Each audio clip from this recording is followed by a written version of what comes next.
In the Snow by Penny Lee Forrest. This place has a lot of snow. People who live here need to keep warm and dry.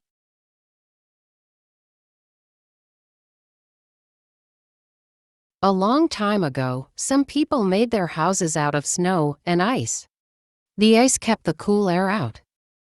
It also kept the warm air in.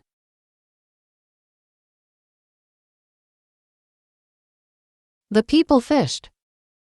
They would cut holes in the ice. Then they would wait for the fish to come.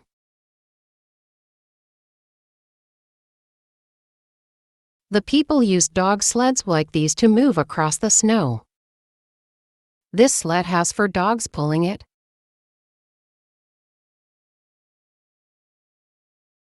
Today people still live in warm houses.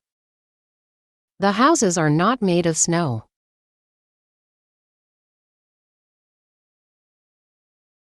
The people still like to fish. Some use ways of fishing that were used long ago. Today it is easy for people to get across the snow.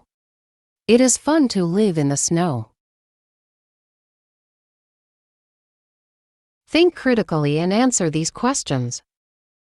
Please like, share, and subscribe to our SAL Academy and hit the bell icon for more educational videos.